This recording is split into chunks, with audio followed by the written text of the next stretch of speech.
Kapag nabali ang braso mo, ipapa-x-ray mo ito, tapos makikita ng doktor ang puting linya ng buto na nabali. Sasabihin niya, ayan, basag.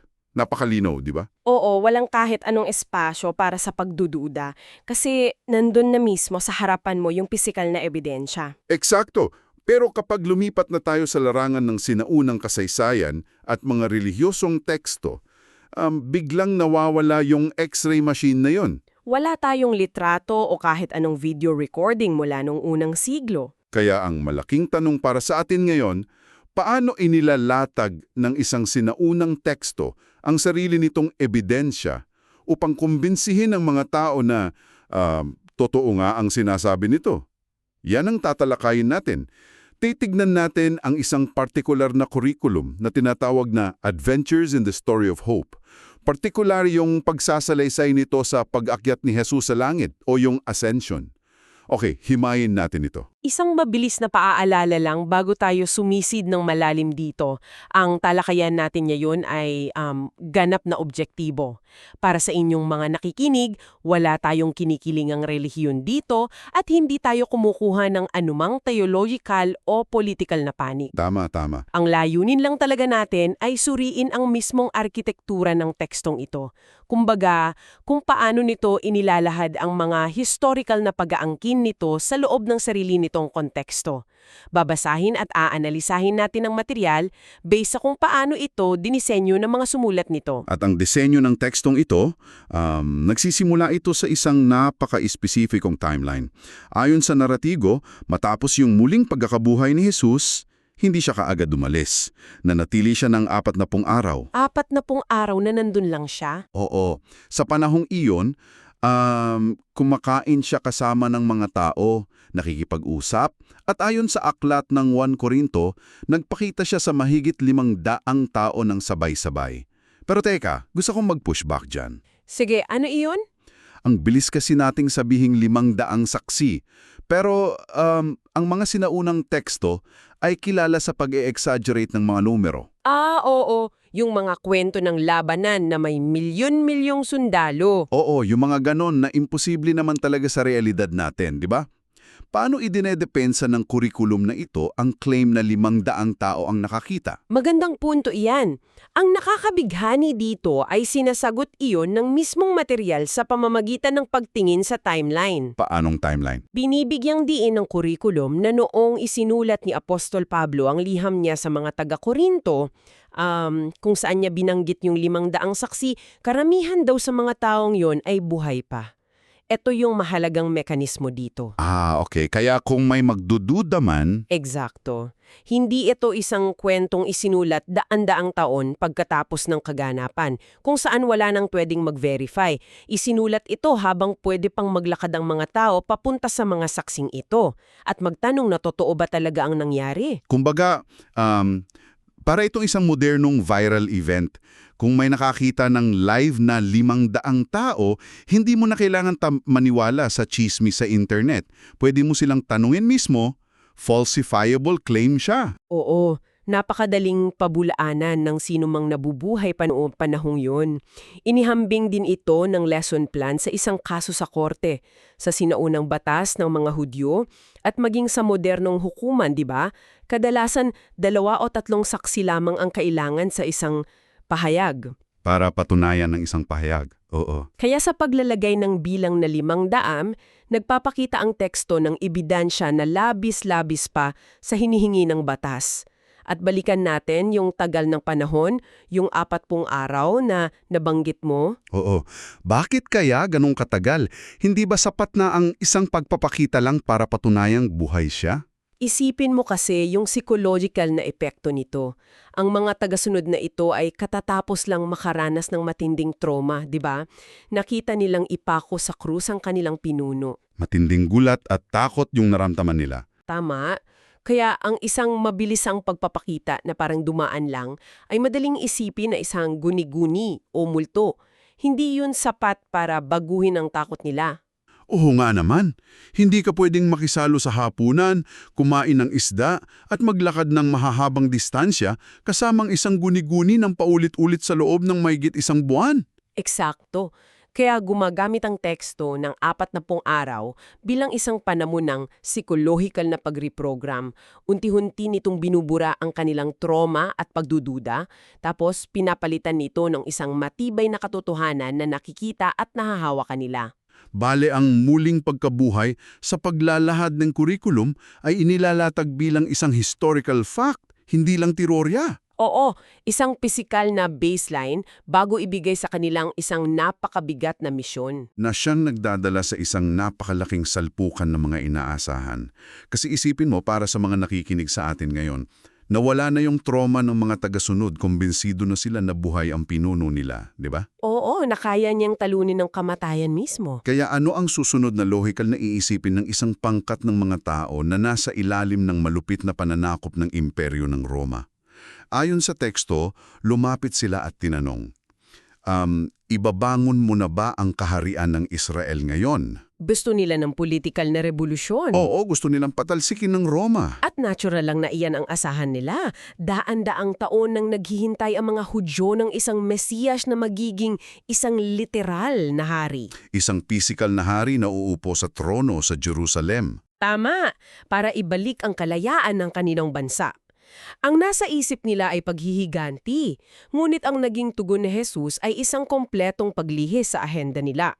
Sinabi niya na ang oras ng mga ganitong makalupang pamamahala ay nasa otoridad na ng Ama at hindi na nila saklaw yon. Kumbaga, iniwas niya ang usapan mula sa politika. Alam mo, para mas madali itong ma-visualize, isipin mo ang isang empleyado na lumapot sa boss niya. Hinihingi niya yung promotion niya para maging manager sa isang maliit na branch. Okay, tapos? Tapos, ang isinagot ng boss ay, wag mo munang intindihin iyang posisyon mo dito. Ito ang isang malaking global project. Bibigyan kita ng walang limitasyong budget at ikaw ang mangunguna sa pagpapalawak ng kumpanyang ito sa buong mundo. Kaya imbis na isang lokal na tagumpay sa politika, binigyan sila ng isang pandaigdigang kampanya. Kung ikokonekta natin ito sa mas malaking larawan, yung budget o capital na binanggit mo sa analohiya ay ang pangangako ng banal na espiritu. Yung Holy Spirit. Oo, sinabi ng teksto na makakatanggap sila ng kapangyarihan kapag bumaba sa kanila ang banal na espiritu at magiging mga saksi sila mula sa Jerusalem, papunta sa Judea, sa Samaria, hanggang sa dulo ng daigdig. Ipinapaliwanag ng kurikulum ang mekanismo sa likod nito. Nang kapangyarihan ay hindi para sa sarili lang nilang ambisyon. Eksakto. Sadyang inilalaan ito para sa mga taong handang sumali sa kanyang mas malawak na misyon ng pagdadala ng mensahe. Ang prioridad ay ang magtrabaho para sa kanya. Iyan na isang matinding paradigm shift. Mula sa pagiging mga rebelding naghihintay ng armadong laban, naging mga message carrier sila para sa buong mundo. Pero syempre, para magsimulang kumilos sa mga tagasunod na ito ng mag-isa, kailangan nang umalis ng mismong nagtatag ng misyon, di ba? Kailangan na niyang ipasa yung baton sa kanila. At doon nangyari yung napakadramatikong kaganapan sa bundok ng mga olibo, yung mismong pag-akyat. Oo, yung ascension. Napaka-espesifiko ng detalye ng bahaging ito sa aklat ng mga gawa.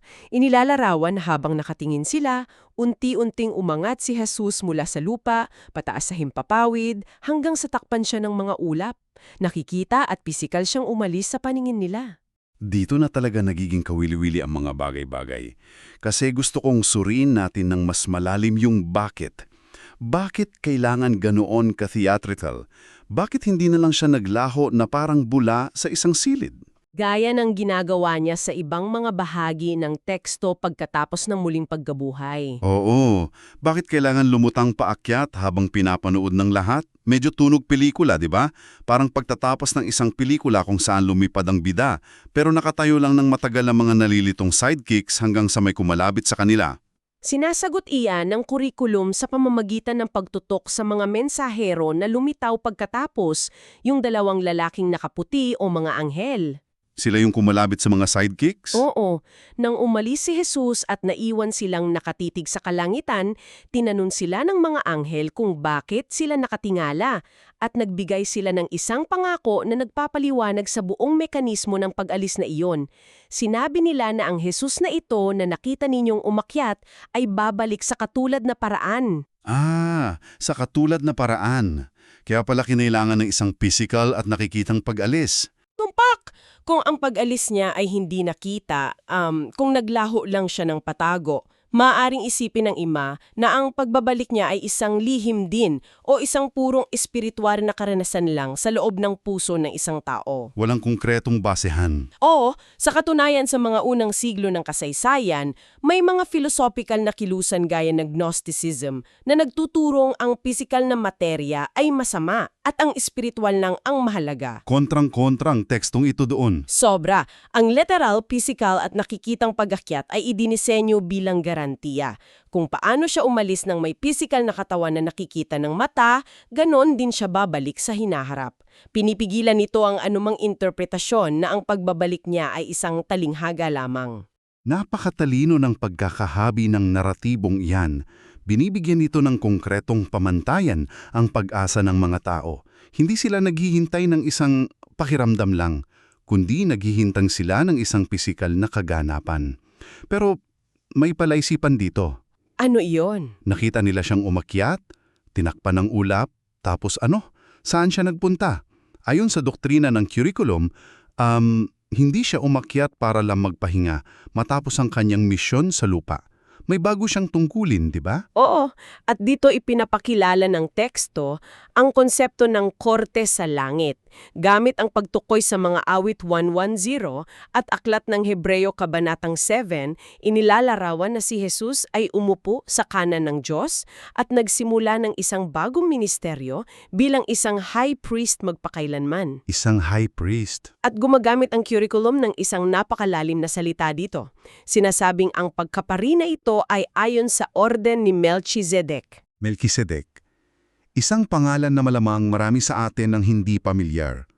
Bakit kailangang iugnay pa ng teksto ang papel ni Jesus sa isang taong tulad niya? Mahalaga yan dahil nilulutas nito ang isang technical na problema sa loob ng tradisyon ng mga Hudyo.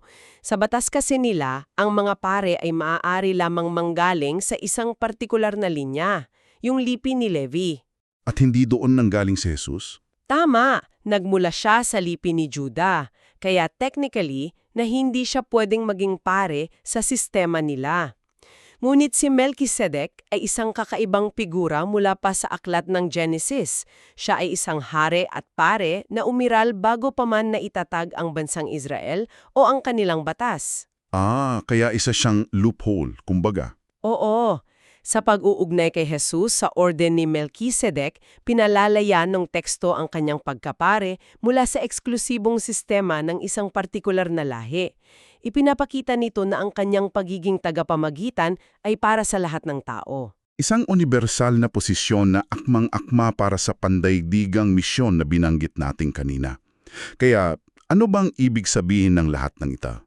Pag-usapan natin kung ano ba talaga ang ginagawa ng isang high priest dahil gumamit ang kurikulum ng analohiya tungkol sa mga shamans.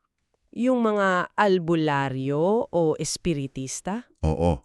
Alam natin na sa halos lahat ng sibilisasyon, mula sa mga sinaunang tribo hanggang sa malalaking imperyo, laging may presensya ng mga taong ito.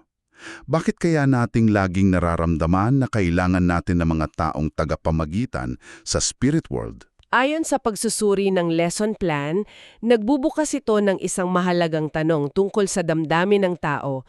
Nag-uugat ito sa matinding takot at pakiramdam ng kababaan. Paanong kababaan? Kasi sa kalikasan natin, kapag naisip natin ang perpekto at makapangyarihang mundo ng mga espiritu, naiintindihan natin kung gaano tayo kapuno ng kapintasan.